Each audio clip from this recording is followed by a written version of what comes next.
My dad worked hard. Did yours work harder? Is that what his thriving investments prove? Well, I'm not saying that he didn't earn the right to take. Welcome back to the Sunday Songwriters. My name is Clint, and we're excited that you have come back for another episode. We hope that you all who were able to make it to the most recent shows with Ben Gage, Eric Erdman, hope you had a blast with that. And we're looking forward to May and August and the rest of the year here in 2026, season 3. And on the podcast this week, we're very excited to have Rachael Kilgour. It's coming up on May 3rd in the Spirit Room in Mansfield, Ohio.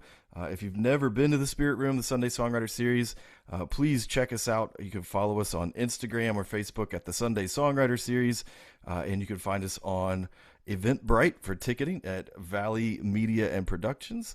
And grab your tickets to see Rachael Kilgour coming up on May 3rd. Rachael, how are things going in your world right now? And thank you so much for taking the time to come and talk to us this week. Yeah, Welcome back to the Sunday. How are things in my world? I mean, like everyone's world, it's been a time. Um, but personally, yes, I'm doing well. I'm from Duluth, Minnesota. I'm here in my hometown right now. Had a hometown show last night that went very well, and getting ready to head out on tour, including stopping at yours. So you mentioned you're getting ready to head out on tour. How long do you expect to be out on the road? Where are you going to be? So you could plug the geography of where you're heading. I know you're not going to list every single show, but what's it look like? What's the routing look like? What you're about to do here this spring?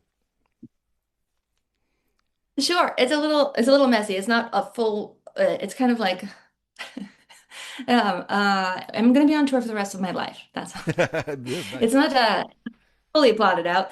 That's the blessing and the curse of being a solo artist. I do it all solo, but there's like a lot of social. The touring involves a lot of social. Like once I get to the town and I meet the people, or I have friends in each town that I'm visiting that I only see once a year or whatever.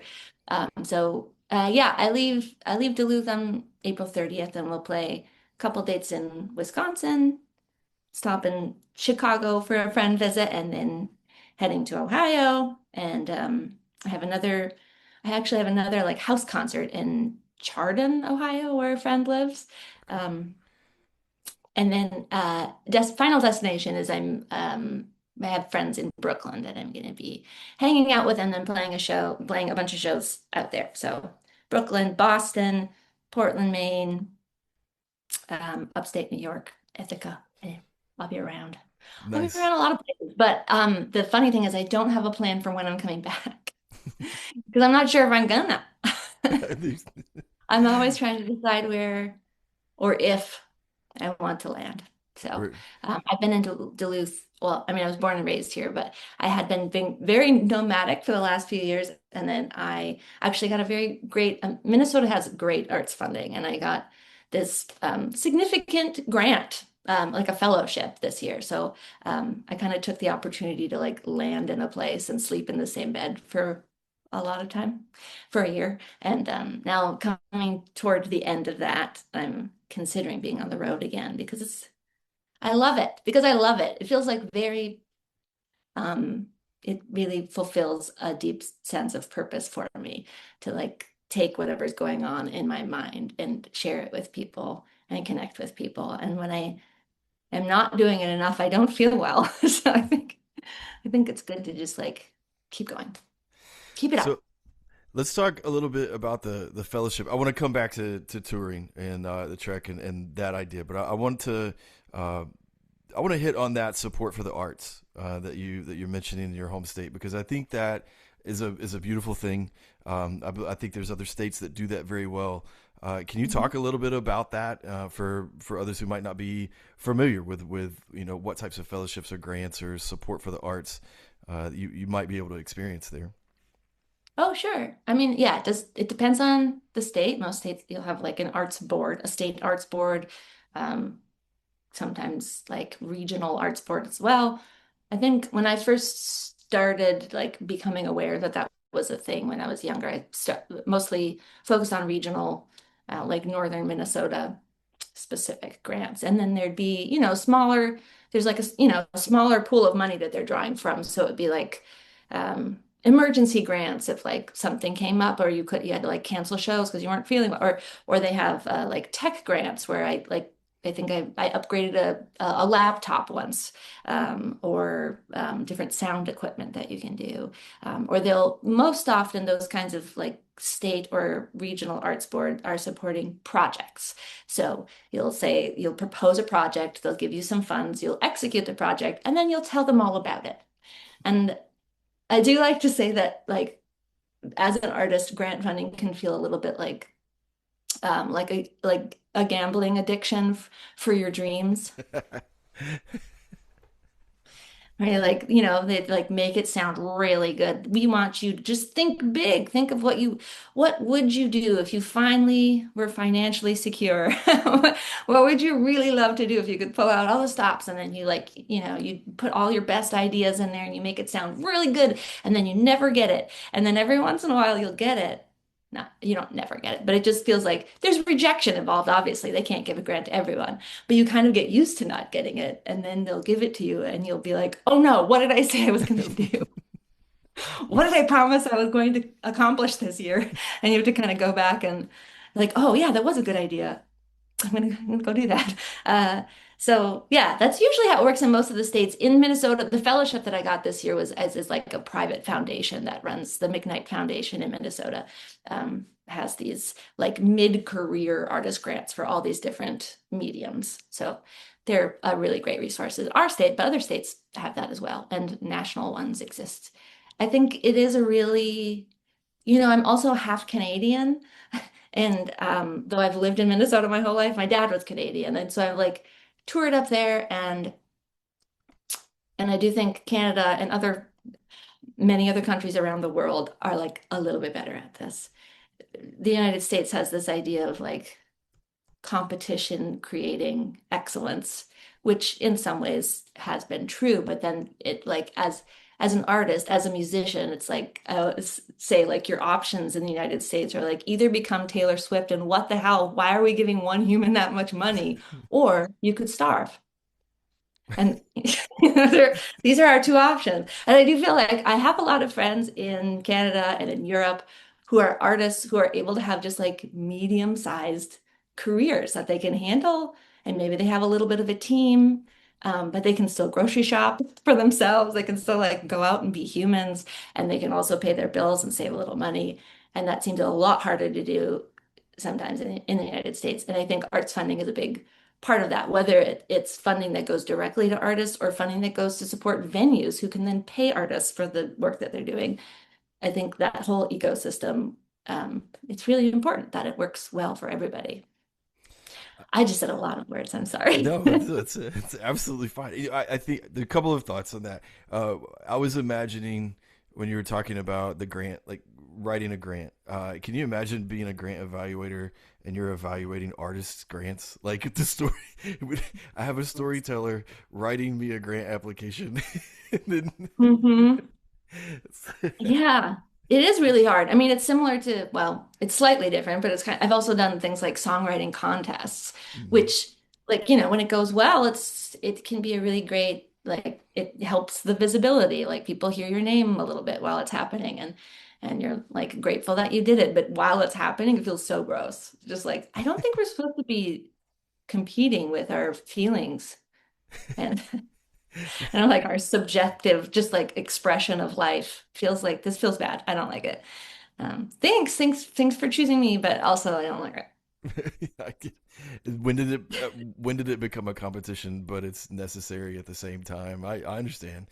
I think there's a lot of areas, regions, states that do lot of really good work in that space, right? And supporting that middle range of artists who may not be on road full time.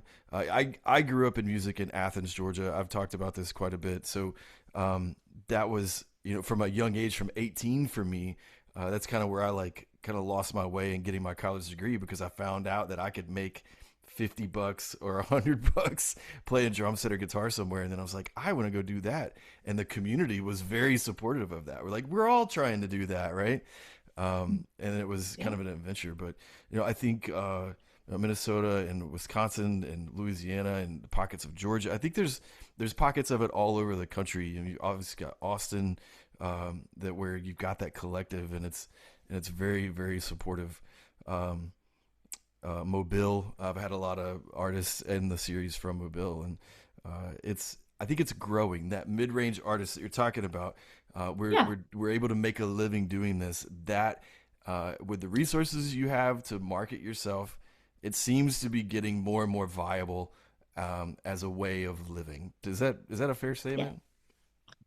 Yeah. I mean, while also like house like living costs are through the roof. So yes, yes, and Right. Yeah. Always um, yes and. yeah, no,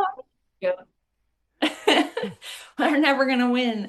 Yeah, no, I think no, that's true. And I do think a lot of it is about it's not just, I talked about an ecosystem. It's not just like the artist and the presenter and the booking agent. It's not only just like the people in that actual industry. It's like art, like the ecosystem is the whole thing. It require the point is that we're making art and that it is relatable to regular everyday humans who know that it's important for them and for society to take in art and like teaching like I think also a lot of it has to do with technology and just like how we consume things that we have to kind of retrain ourselves and our communities to appreciate art and to like take time for it and to spend money on it.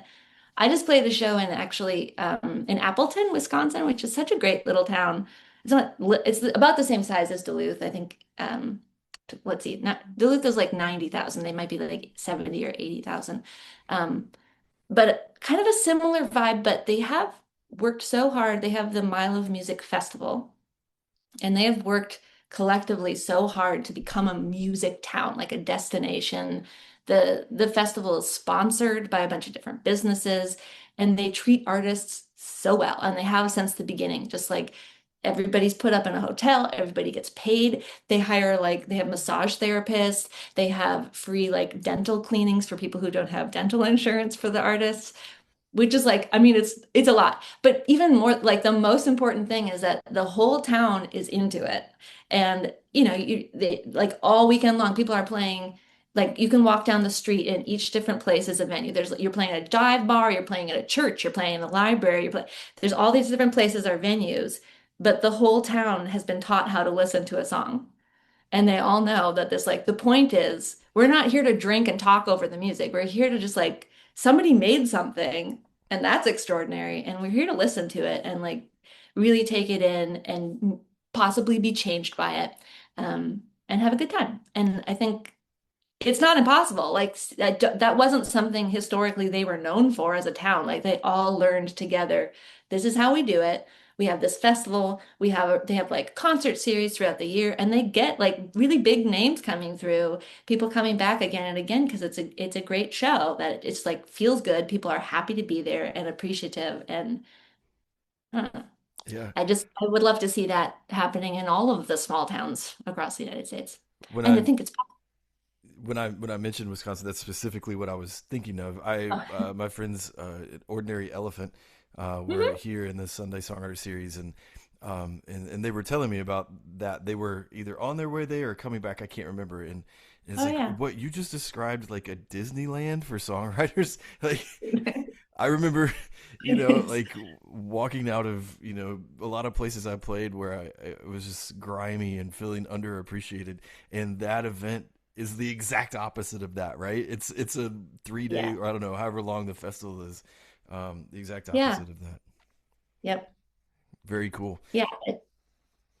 So Yeah. I could, Yeah, I just think it does feel like it's nice that it feels like, oh, this is doable. We kind of went from nothing to this, not that the town was nothing, but they weren't specifically known for that.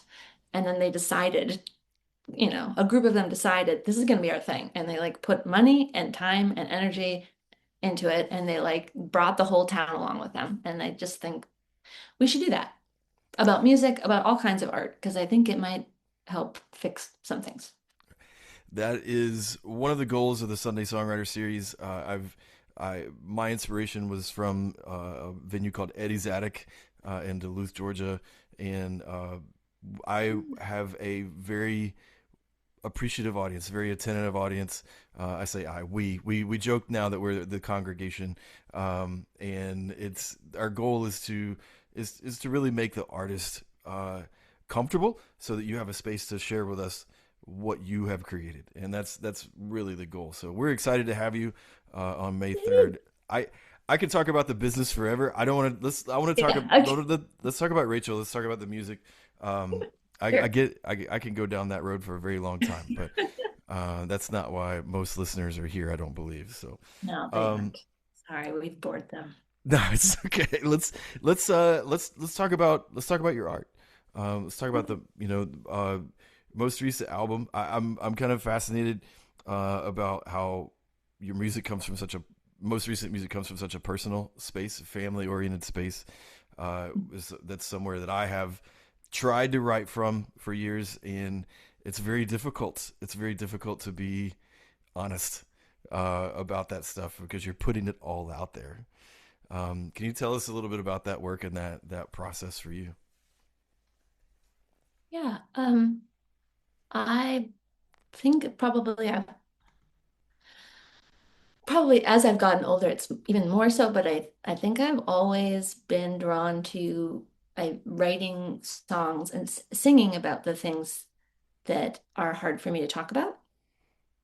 Um, I've never, I've had a hard time like writing fiction or, which is, obviously a way to talk about yourself through other people or through a story. But I mostly find motivation, and it doesn't happen all the time. I'm not a prolific writer. It's not happening all the time, but I find that I am mostly inspired and motivated to write a song when there's just like something in me that's nagging, some big feeling that I don't have words for, or like a contradictory feeling that I need to like kind of parse out the different pieces of it into a song.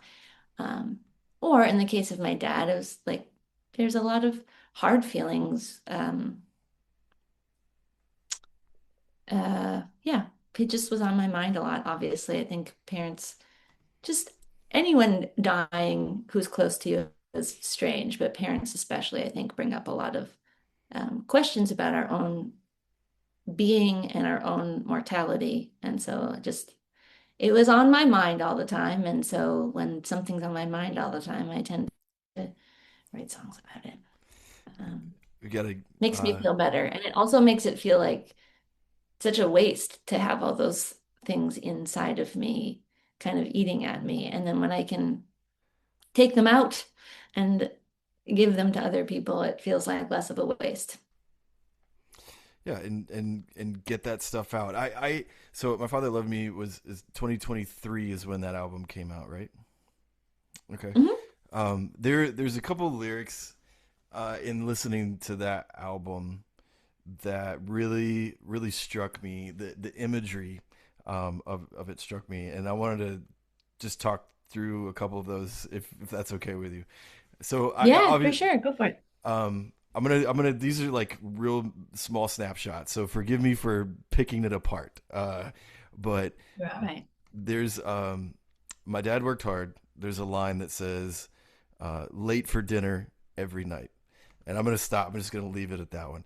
And that one tells like that I was able to relate with that because I grew up with a dad who my dad was a contra. He's an electrician, uh, and it was so I can relate to that situation. But it tells me a lot. Just those 4 or 5 letters, words, whatever they are, it tells me a lot about the family.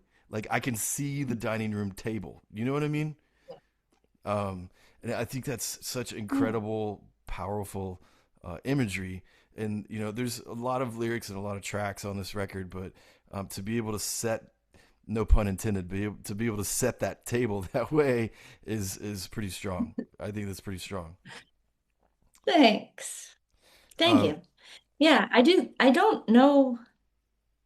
I mean, I think I have a commitment to using regular words to describe um, just how I see and feel the world, and just staying in touch with like the most basic part of who I am, and that's like that's where I meet other people, and that's where my songs meet other people.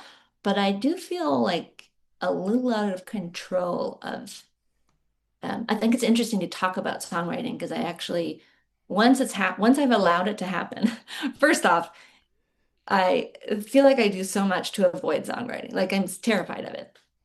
I need it to survive, and I go out of my way to not do it.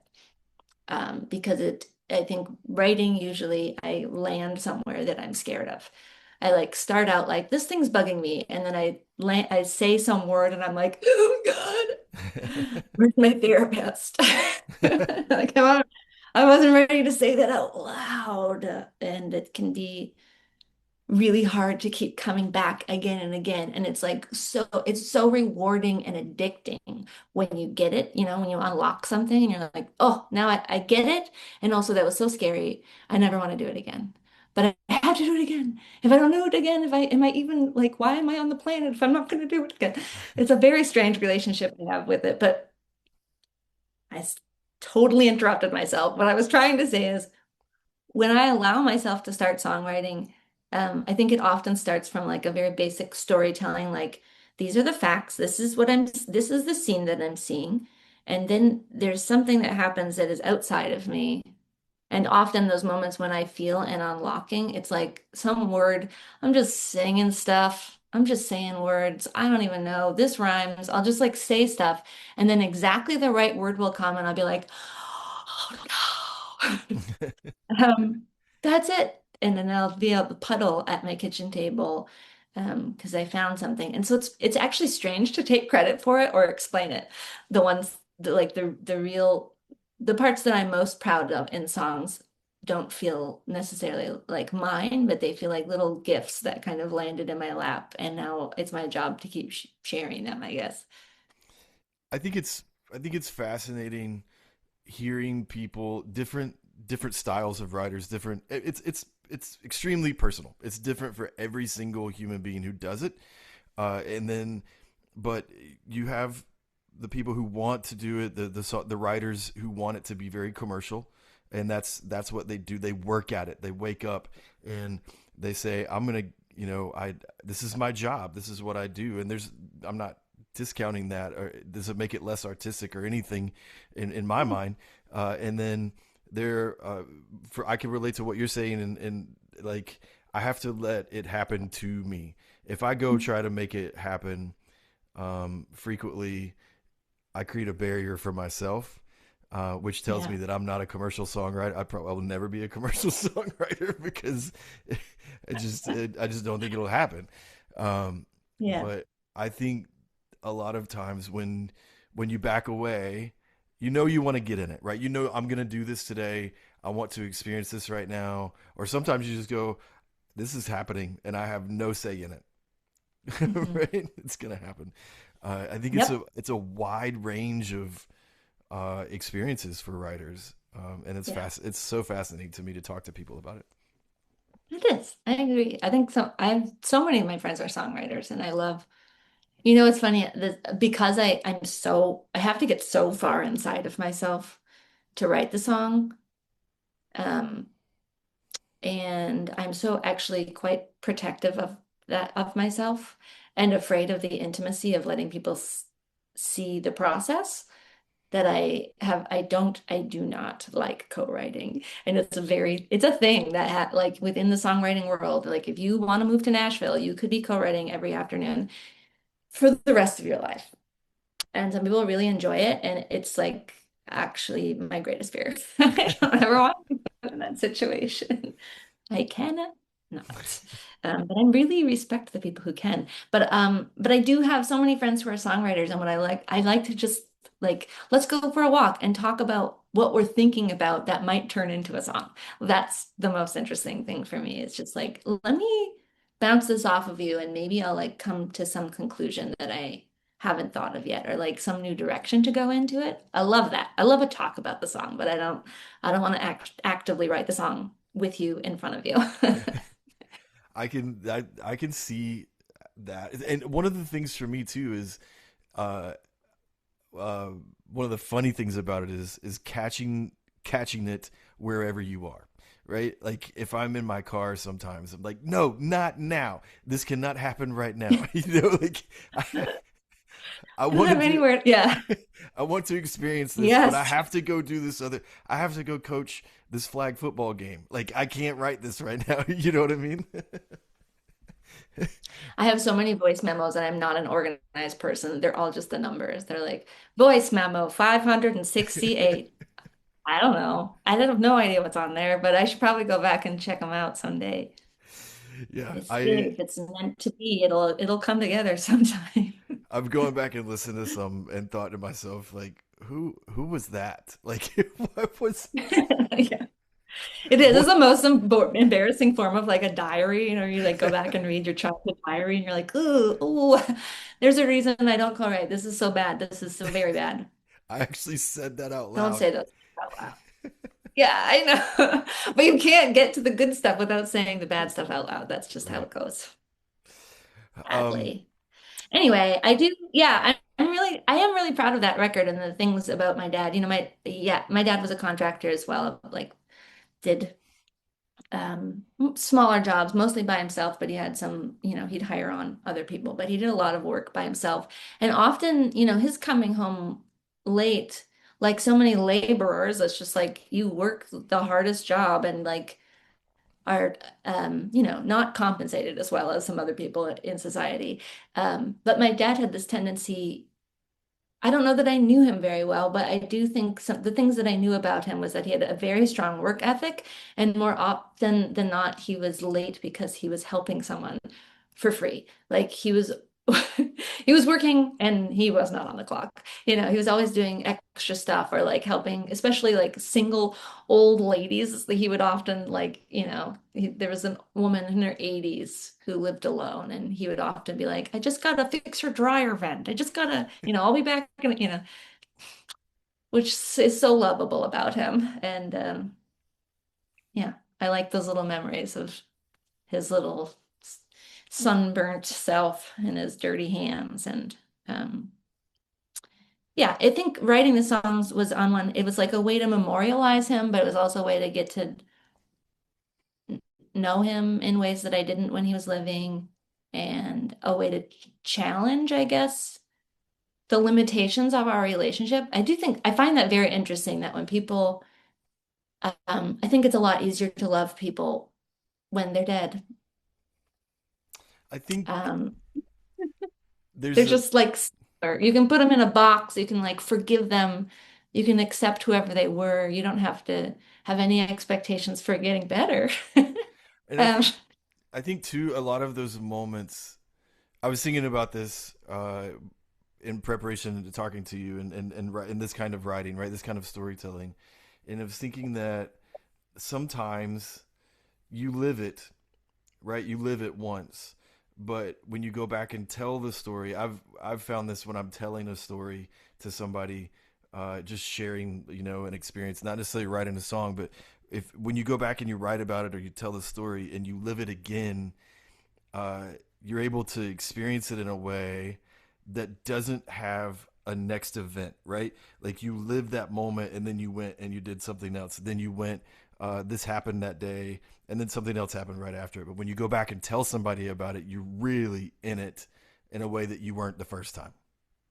yeah, yeah, I've, that's true. Yeah, it just slows down. I mean, I think the thing that I just said also about death, there's like something about time that makes us take a lot for granted. And that I think writing songs and you're just like making a snapshot of a moment so you can really look at all the details that you missed out on in that moment. Because you're busy getting ready for the next moment yeah, instead of being in one that you were in. And by writing a song and like capturing a place and time, it's just that this is it. It's right here, and all of the information you need is in this photo if you look hard enough. And Yeah. I do, yeah. And I think, stories are very powerful, always have been. And there's something I think personally, especially when, in the case of this album for my dad, and it was about moving through some difficult emotions, there's a way of like telling a story that is both truthful, but like I get to decide where we land. I get to decide who I want to remember my dad as. Um, and kind of just like explore all the nuances of that and including the hard parts, but getting to a place where like this is who I think you were, and that's pretty good.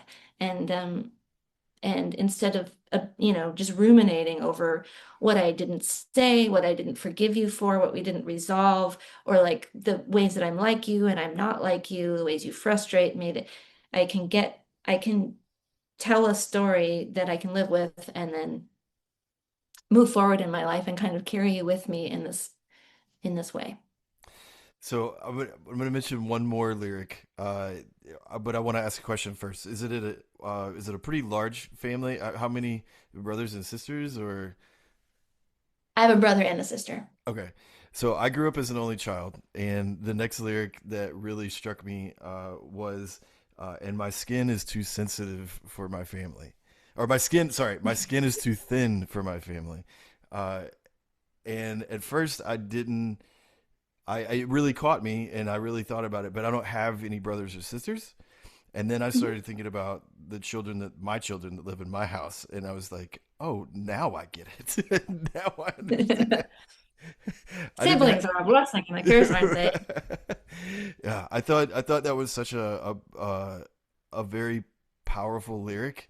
And again, it told me a lot of things about you growing up, and I've never had a conversation with you before today, and I think that's just it's so strong. It's amazing that we're able to do that through lyrics, and I really appreciate that. Yeah. Yes, it's nice to be able to. Yeah, it feels like any kind of poetry is the same way to just like how concise could I possibly be and to still be accurate and nuanced again, just to like how do we all color in the lines and out of the lines in the fewest words possible. I don't know. Um, yeah, it's true. I have thin skin and my dad did too, but was like a product of, his era and his ideas of masculinity. So it was kind of he kept it behind a more tough exterior. But I think my mom and my siblings tend to be just a little bit more practical, and so my emotional, I don't know, adventures have been a lot for them. They've been very good about me making a whole album about our mutual dad and telling stories from only my perspective. Um, I am oh, sorry, a car went by. Um, yeah, I'm the only one with a microphone at the end of the day, so that's nice of them. But yeah, siblings. I think a lot about like what would I be like if I hadn't had them. Your parents can screw you up just as well, I guess. But I do think it's hard to be a kid and really, you can't be a kid and fully understand that your little sibling is a really sensitive object that will be impacted by how you treat them, You can't be a 4-year-old and like really fully understanding their childhood development and like what you're teasing is is putting them through. It made me tough, but it Yeah, also made me flinch. yeah. It made you So, see the world in a completely different way, I'm sure. And that's what I yeah. got out of that lyric. I mean, that's like a whole series of self-help novels or books in that one lyric, right? I Yeah, spent I yeah. spent a week and a half, 2 weeks thinking about, again, those 7 words or whatever it is, and how it fits into my life. That's pretty awesome. Do you Um, feel like your skin is too thin Always, I for feel like, some yeah, projects? Yeah. I feel like my skin's always been really thin. Uh, yeah, I feel like it's changed a lot over the years because of career or experiences or geography, the places the states that I lived in. Um, Mhm. but yeah, I feel like I was still. There is no was about it. I'm still a very sensitive person, and pretty and always will be. I'm uh, not to stereotype, but I'm an artist by nature. It's just the way I am, right? And I think typically Yeah. we can be very sensitive, but Yes. It makes for good art. Yes. um, To be willing to like go into the emotions. Yeah. okay. So uh, I forgot where I was gonna go next. Oh, I completely blanked. You asked me a question and derailed everything I was sorry. thinking. Sorry. No, I it's should okay. have It's not the grabbed first that. time. I Philip Michael Scales did that to me a couple episodes ago, and he said, "How about you?" And I'm like, "This is not about me. This is about you." It's good Complete practice. lost my completely lost my train of thought. So okay, so you mentioned residency that you're working on right now, correct? Did I understand that? Or you were working on residency, the grant Oh, the fellowship is yeah, it was like a fellowship, not financial resident. fellowship. Kind of. Yeah. But it's for Minnesotan artists, so I just thought I would spend most of my year in Minnesota while it was happening. So I Okay. just have, yeah. I'll probably edit out that statement. I was going to ask about what kind of work was around that, and if there were performances or if there were other things that that required that you're working on. You know what? This one was wild. It was a no strings attached, which is very rare in the art world. Those are The beautiful. fellowship. It was just like we assessed your work and we think it is good. That's amazing. And we would like to help you. So here's a little money. We hope you keep making things. That's essentially the vibe. Um, I did do other things. I have been like this last year. I also got a Minnesota State Arts Board grant for a project where I toured. Yeah, I have this album about my dad, and I kind of created a like I don't know if I created it. It's what I do, but I just made it into only a show about him. So it's instead of being like this next song's about no, that's not really how my shows go. But instead of just having a variety of all the things that I've made, there's like a direction. I'm like I perform the whole dad album, but I'm also telling stories about him and about me and all of that. But so I did last September. I did like small town Minnesota tour of this dad show, which um, yeah, it's a funny thing to try and get people to come out and see, but it's so I think even rural small town America is very or like North America is relatable. I think particular for people who have like hardworking dads, laboring dads, um, farming dad, whatever that looks like. It's a lot of people kind of it resonates with their relationship with their dads, with their also with their relationship of being a dad. Hmm. I think it's really interesting to kind of analyze like what was going on in my dad's head and like what was this thing, this wall that stood between us and like watching people of his era, like men of his era kind of I can see them thinking through their own life, thinking through like their own relationships or their own hangups, and like not feeling called out, but like maybe called in. Like there's this like way to we could talk about it. I don't know. Just why not? How about what if you don't wait until you're dead and you talk about it now, Right. and we just have this conversation? Which yeah, it's been really delightful to make that. And so with that project, I actually did at the end of each show, I put paper and pens on everyone's seats and then had people, just leave them with, I've just told you all about my dad, and I wonder if you tell me about yours, or your lack of one, or what is it like for you to be a dad? Um, you know, we all have a spectrum of experiences, but I think that was my most favorite part of that project is hearing back from people. And because I've been very open, the way that people are writing me letters and telling me like either really difficult or wonderful things, like my dad was my hero. My dad was a minister. My dad, the next person is like, my dad was such a jerk. I never want to be anything like him.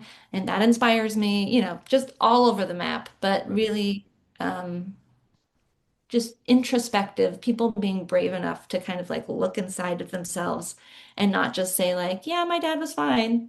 They're just like, no one's giving the easy answer. They're telling me really how they felt after the show. And I think I would love, I hope I make more things that make people feel more widely like that and feel brave enough to talk about it and think about it. And that's all I want to do.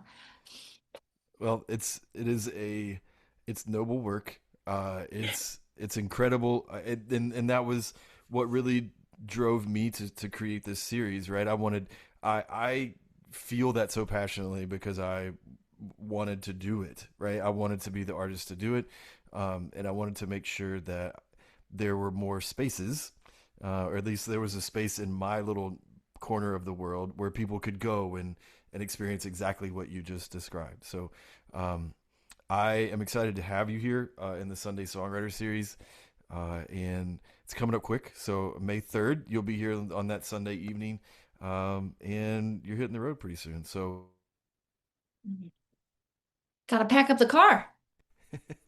I'm looking forward to it. I like it's such people always ask like, how does this work? And it's just it is random and strange that I book shows in towns that I've never been to, and then strangers decide that they would like to come and experience that. And yeah, it's kind of magic. So thank you for inviting me. And yeah, I'm very excited to meet your community. yeah, it's going to be a great show. I can't wait for you to see the room and meet the congregation. Yeah, so good. I like it. Small space, and they are. It's very warm. So, speaking of warm, you picked the right time of year to make the trek across the northeastern United States. Yeah. So hopefully you have a beautiful spring and great traveling weather as you head out here in a couple weeks. Thanks. I hope so too. Yes, we'll see you soon. Awesome. Rachel, thanks for coming on and coming on the Sunday Songwriters Podcast, taking the time to talk to us. And if you're listening, check out the Sunday Songwriter series. If you're anywhere close to Mansfield, Ohio, we'd love to have you in the Spirit Room, which is above the Phoenix Brewing Company on Diamond Street, downtown Mansfield. Thanks again, Rachel, and we will talk to you soon. My dad worked hard from the time he was young to win the respect of his father and the love of his mom, and nobody had high hopes for the scrappy farm kid. But nobody loved a challenge like my old man did. So with his hands and his sweat, with a hammer and a cigarette, long hours in the hot sun, he built a foundation, late for dinner every night, a sunburn and an appetite. In the end he seemed to do all right, with 3 kids and a frugal wife. My dad worked hard. Did yours work harder? Is that what his thriving investments prove? Well, I'm not saying that he didn't earn the right to take it easy. I'm just saying that I'm pretty sure my dad did too. He got the job done right. No, you couldn't call him lazy, and he wouldn't overcharge you, not like the big names did. He'd build a house from the ground up, run the numbers in his head. He'd make enough to feed the family and make it home to tuck me into bed. And he never gave up till his body gave in and his mind grew thin. And you never can tell how time will treat you. deceiver. Now he's home every night. He's home every day too.